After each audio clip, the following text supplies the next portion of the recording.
Hello বাচ্চারা, কিডজনের আবার একটি নতুন ভিডিওতে তোমাদের সবাইকে অনেক অনেক ওয়েলকাম। বাচ্চারা, আজকের ভিডিওতে আমরা কবিগুরু রবীন্দ্রনাথ ঠাকুরের লেখা আমাদের ছোট নদী কবিতাটি পড়ব। তো চলো শুরু করি।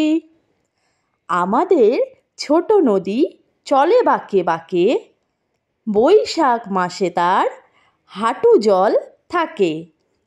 পার হয়ে যায় গরু, পার হয় গাড়ি, দুই ধার উঁচু তার, ঢালু তার পাড়ি।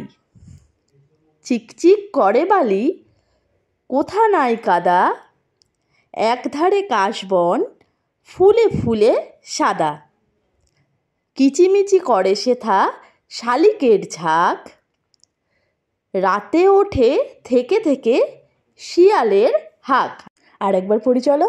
আমাদের ছোট নদী চলে বাঁকে বাঁকে, বৈশাখ মাসে তার হাঁটু জল থাকে। পার হয়ে যায় গরু, পার হয় গাড়ি, দুই ধার উঁচু তার, ঢালু তার পাড়ি।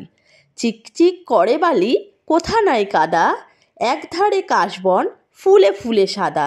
কিচিমিচি করে সেথা শালিকের ঝাঁক, রাতে ওঠে থেকে থেকে শিয়ালের হাঁক। বাচ্চারা, এমনই মজাদার ছড়াগুলো আমার সঙ্গে পড়ার জন্য আমার চ্যানেলটিতে একটি লাইক, শেয়ার অ্যান্ড সাবস্ক্রাইব করে দিও। Thank you.